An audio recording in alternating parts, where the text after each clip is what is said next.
étincelles brûlent leurs pauvres mains sous les filets chargés de chagrin. Le cri des mouettes fend le ciel, l'océan garde ses mystères cruels. Ô morue des eaux profondes, délivré à ton monde. So, und wir haben unseren letzten Stopp erreicht, nämlich Porto. Und ich weiß nicht, ob man das schon merkt, aber ich bin immer noch erschlagen ein bisschen und krank und meine Stimme ist weg. Aber ich hoffe, dass ich viel in Porto filmen kann, weil irgendwie unterbewusst bin ich verliebt in Portugal, ohne in Portugal gewesen zu sein. Ich kann das nicht erklären. Das Ding ist, am letzten Tag habe ich halt kein Hostel gebucht, weil ich dachte, ja, mein Flieger ist halt um 6 Uhr morgens. Ich kann ruhig im Flughafen schlafen oder so, versuche ich mal. Aber das ging nicht, ich kann nicht im Flughafen schlafen. Und deswegen habe ich auch noch sehr wenig Schlaf. Aber das wird schon, man darf sich nicht beschweren und einfach das Beste daraus machen. Ich hoffe, ich kann euch gut genug mitnehmen und dass man alles hier gut sehen wird und erleben wird, weil ich glaube, Porto ist eine der geilsten Städte, die es gibt.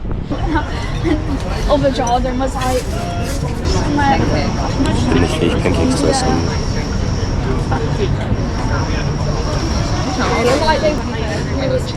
Zusammen tatsächlich 13 Euro.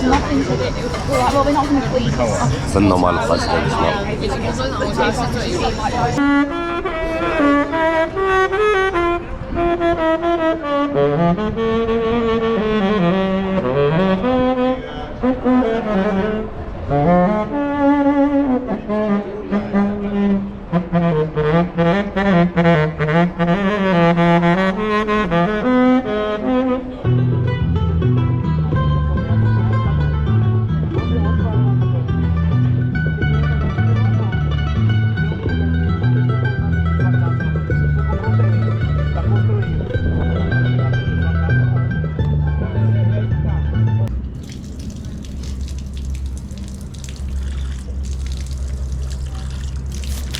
Dann kam endlich Zeit des Check-ins. Und was danach alles abging, war sehr krass durcheinander, aber bleibt einfach bis zum Ende, damit ihr das versteht.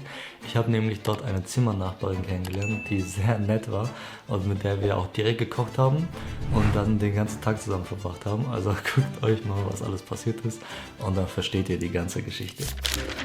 Die Verantwortung ist ja bei mir. Sie ist so lieb, sie macht einen Pilgerweg. Sie beginnt morgen und morgen fängt sie an zu laufen. In 3 Wochen wird sie unterwegs sein. Und wir haben uns vor 10 Minuten kennengelernt. Okay, 20. Aber das ist cool. Deswegen liebe ich Hostels. So sieht's aus.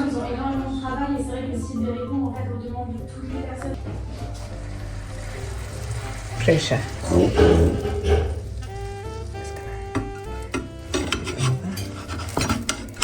Oh my goodness. Ouch, ouch, ouch, ouch. Ouch, ouch. Okay. The milk. Yeah, the first one is like without cutting it. Okay. It's Oh. yeah. Okay, so you know what you can do? Just write your name on. Yeah. Just put your name on your just put your name. Thanks a lot.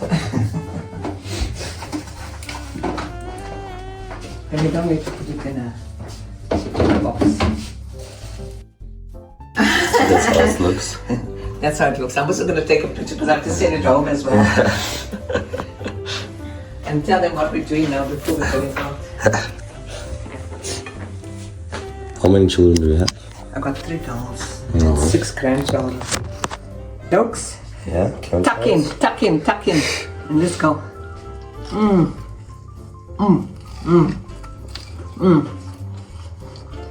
But chili's it's even nicer. Oh, it's good.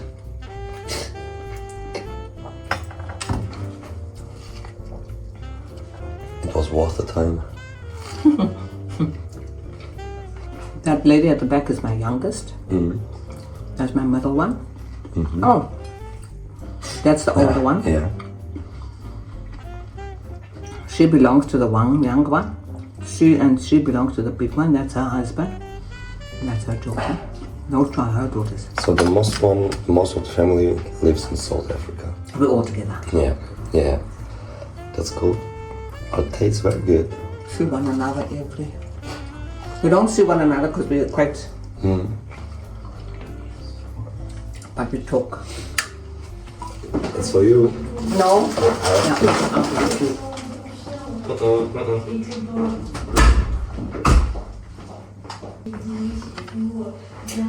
Thank you. Thank you. Thank you.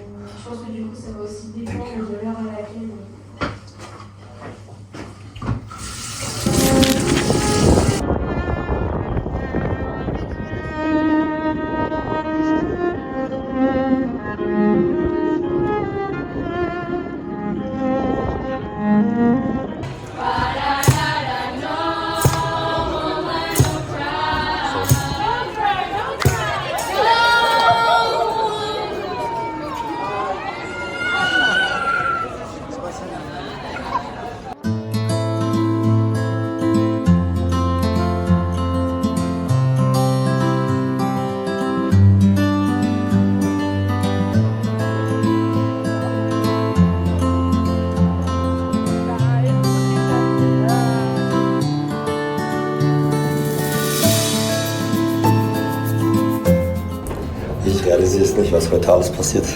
Das ist alles so random, aber es ist alles so geil. Ich lasse einfach alles auf mich zukommen und freue mich auf alles, freue mich über jede Gelegenheit und genieße es einfach.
Okay, Millie ist jetzt auf ihrem Weg zu Santiago de Compostela. Also sie macht den Jakobsweg und wir haben uns gerade verabschiedet und so weiter. Ich weiß nicht, sie war einfach so herzlich und so nett und wir haben uns, nachdem wir uns so 10 Minuten geredet haben, haben wir uns auf den Weg gemacht zum Supermarkt und dann eingekauft und dann ist das Grilled Cheese, ich weiß nicht, ich glaube das ist kein Grilled Cheese, aber so Mozzarella, Brot, Tomaten, Gericht gemacht und dann gegessen.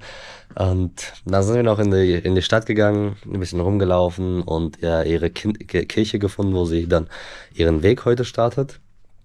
Genau, und dann hatten wir noch eine Show in einem Turm, das seht ihr auch, davon habe ich natürlich auch Videos gemacht. Und ich weiß nicht, ich hatte das Gefühl, ich bin aus irgendeinem Grund hier, um sie zu begleiten, irgendwie zu helfen, weil sie kannte sich nicht aus. Sie musste erstmal die Pfeile finden, wo sie lang muss und so weiter.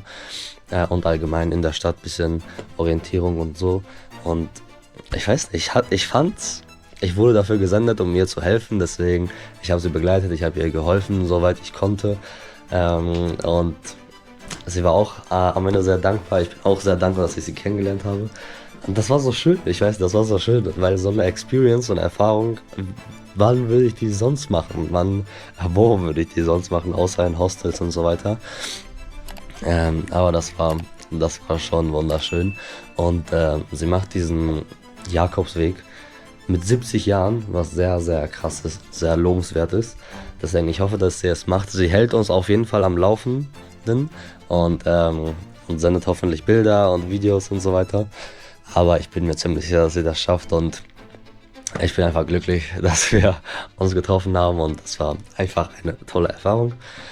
Und heute, was steht heute an? Ein bisschen wieder Sightseeing. Dann habe ich einen Kochkurs gebucht gestern Abend. Also gestern Abend habe ich gebucht für heute. Und da machen wir diesen portugiesischen Dessert. Ich muss einmal nachgucken, wie das heißt. Pastel de Nata. Das werden wir dann machen und da nehme ich euch natürlich auch mit. Und genau, sonst essen gehen, ein bisschen die Stadt genießen und Sonnenuntergang genießen.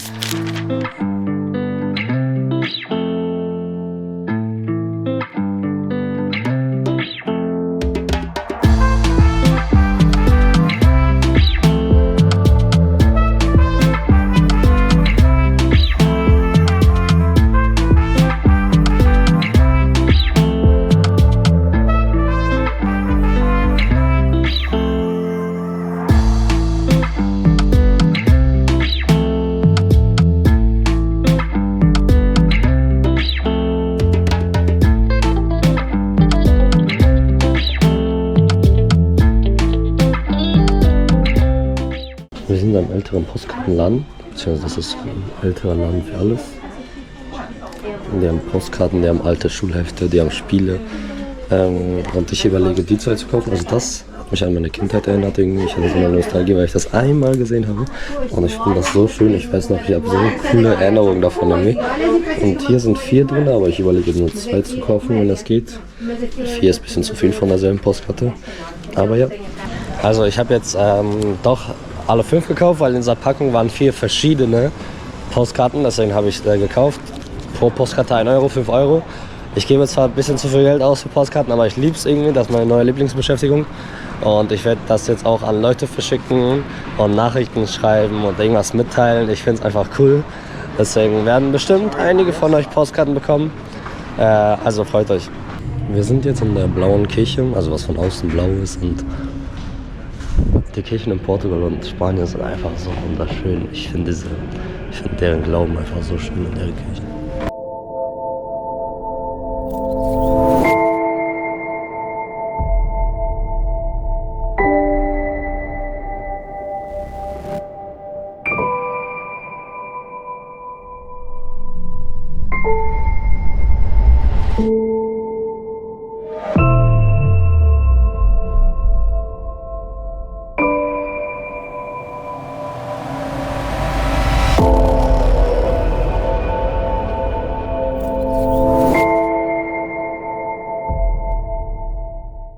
Also soweit ich verstanden habe, sind die Kirchen hier meistens mit einem Museum in Verbindung gesetzt, dass die zusammengehören.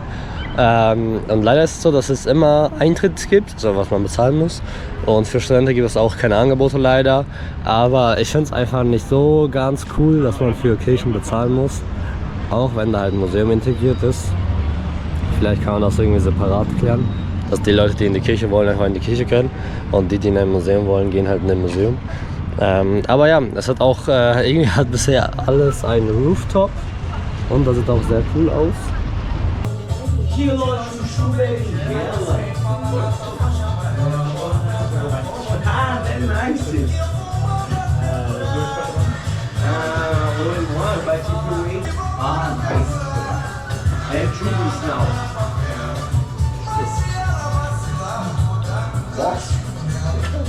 Ich dachte, anstatt für 1 oder 2 Euro diese Pastel de Nata zu kaufen, mache ich lieber selber welche für 35 Euro. Aber das, ich nehme euch mit und dann gucken wir, wie es aussieht und wie es ist. Und hoffentlich schmeckt das auch am Ende.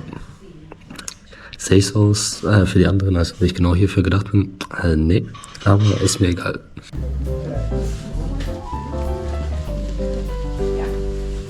Last layer and see this way not finish so much. And then you divide in 4 or in 3. Right, divide in 3. 3, you can divide it into 2. Okay?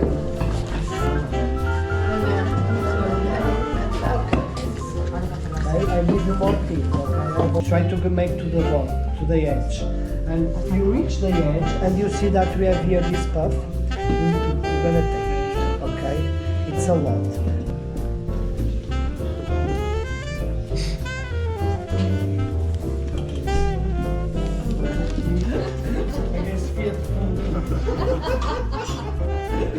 Okay, let's see.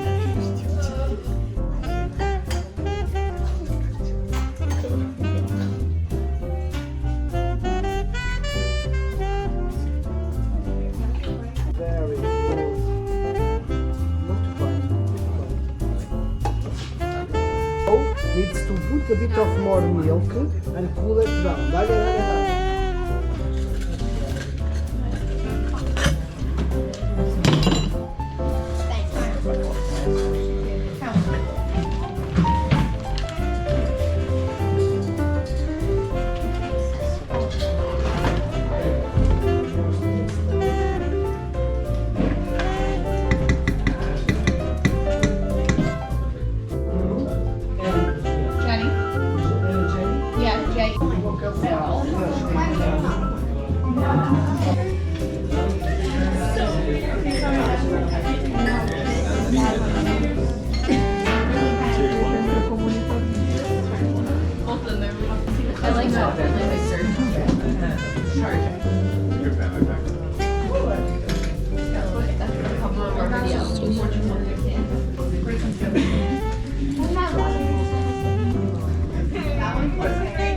Jetzt mit Zintermann. Mein Zug ist verbrannt, glaube ich. Aber egal. Wie voll hier ist. Ich dachte, ja, ich komme hier hin. Es ist schon nicht so voll zum Sonnenuntergang, aber es ist krass voll. Ich glaube, ich habe noch nie was Volleres gesehen, aber guck mal, wie es aussieht auch. Es ist so schön, so schön. Deswegen kein Wunder, dass so viele Menschen herkommen. Und das Ding ist, da oben geht es weiter. Ich weiß nicht, ob man das sieht, aber da sind auch schon überall Menschen. Das heißt, da ist auch keine Option, dahin zu gehen. Also filmen wir ein bisschen von hier.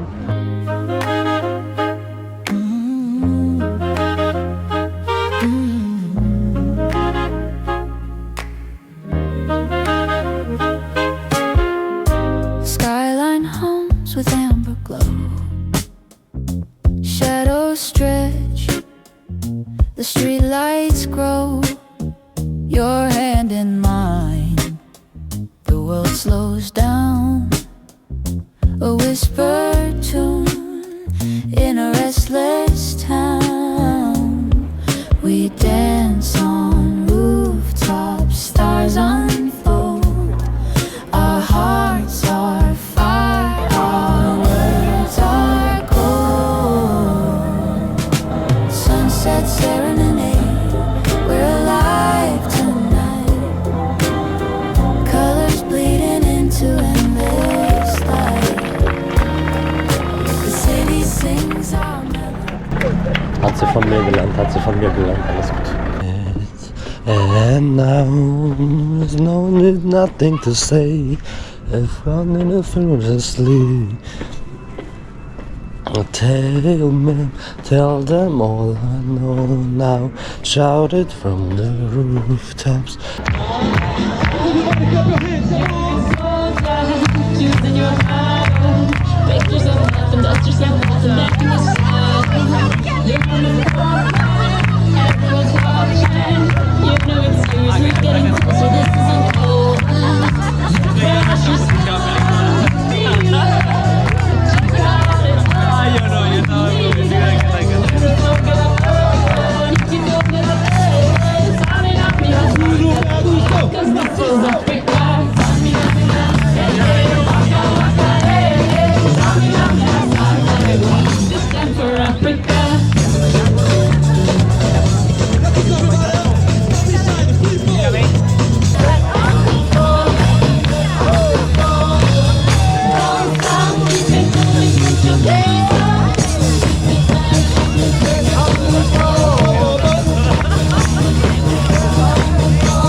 sagen, es ist cool.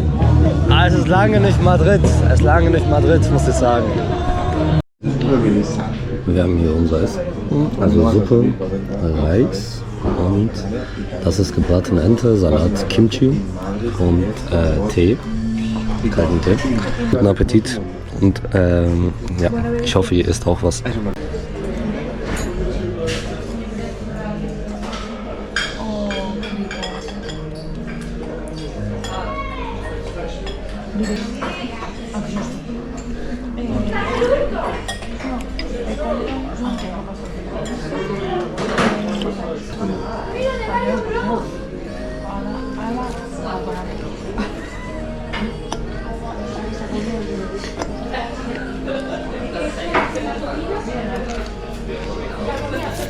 Am letzten Tag brauchte ich noch etwas Abwechslung, etwas Neues, etwas Ungewöhnliches vielleicht auch.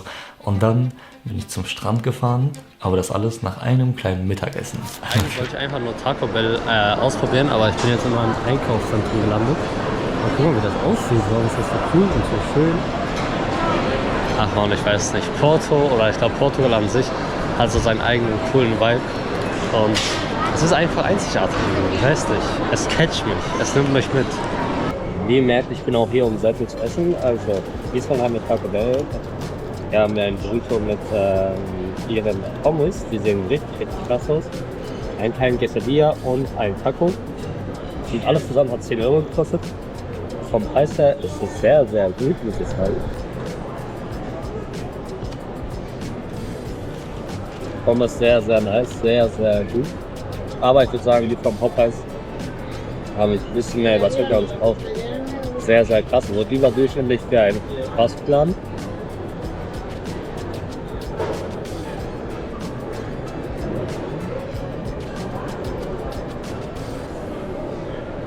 Ja, haben wir den Taco, glaube ich. Burrito.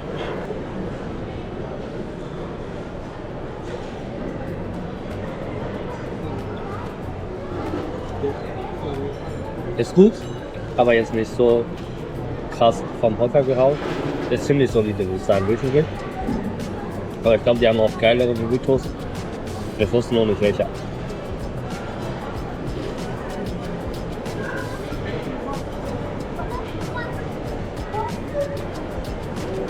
Das sieht Quesadilla aus.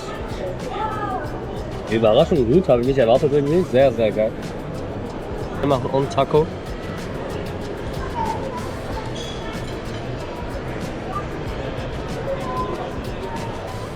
Es ist so ein bisschen Caesar Salad in einem Taco drin. Ich glaube tatsächlich, es hat nichts mit dem originellen Taco zu tun, weil zum Beispiel die in Madrid waren richtig, richtig geil. Aber es ist trotzdem ein solider Taco. All in all finde ich alles solide bis gut, bis geil. So eine 7,5. Aber ich würde auch behaupten, es gibt geilere Positionen von denen, also geilere Optionen, was man auswählen könnte. Was ich jetzt nicht gemacht habe, denke ich mal.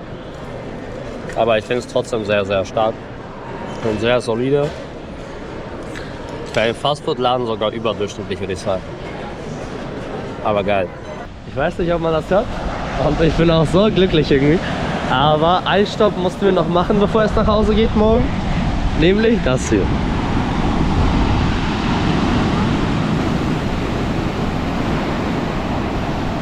Es ist so geil, es ist so beruhigend, diese Wellen sind so stark, ich lieb's. Ich lieb's. Denkt ihr, ich habe Schwimmhose mit? Nein. Denkt ihr, ich habe Handtuch mit? Nein. Aber ich gucke mal, das ist tatsächlich ist niemand drin tatsächlich im Wasser. Vielleicht weil die Wellen stärker sind oder weil es einfach kalt ist. Aber eigentlich sollte es nicht so sein und wir probieren es auf jeden Fall gleich aus. Ja, was ich machen wollte, erstmal ist, ich glaube, das ist eine Art Kirche, ich weiß nicht genau, was es ist. Und da wollte ich erstmal kurz reingehen und dann sehen wir uns gleich wieder. Das ist leider zu, aber das Gesicht, dieser Ausblick. Wow. Es hätte nichts Besseres passieren können am letzten Tag, muss ich sagen. So, ich weiß nicht, ob das eine gute Idee ist, aber ich glaube, es ist arschkalt, oder? Ich habe das Gefühl, ich muss kurz wenigstens irgendwie rein. Wenigstens kurz. Boah, ist das kalt. Boah. Ich habe meine Sachen auch da komplett liegen lassen. Kamera, alles. Geld, Handy. Aber egal. Oh mein Gott. Oh, ich bin fast runtergefallen. Hier sind Steine überall. Warte. Wie soll ich gucken, dass da keine Steine sind?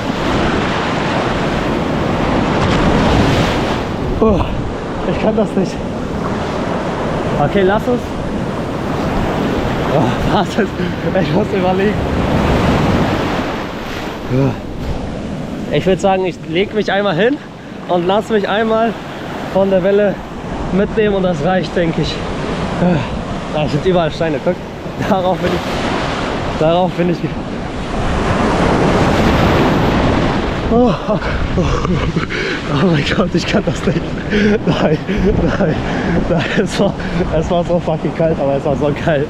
Okay, lass noch mal. Okay, seid ihr ready? Okay. Oh mein Gott. Eine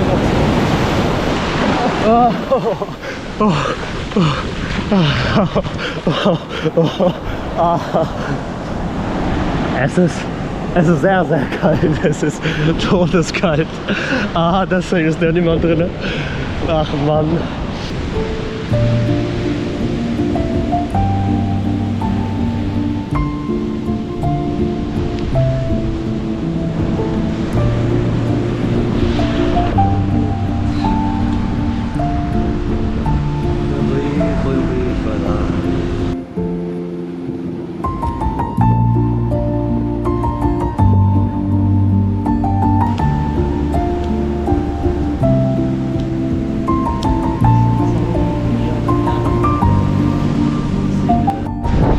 Wusstet ihr, dass es so riesige Churros gibt? Ich wusste es nicht. Also auf jeden Fall mit Oreo-Füllung. Das esse ich jetzt und dann genießen wir zusammen hoffentlich den Sonnenuntergang. Die Sonne geht langsam, aber schön runter. Und fassen natürlich unsere Reise, den zweiten Teil zusammen. Ich freue mich schon.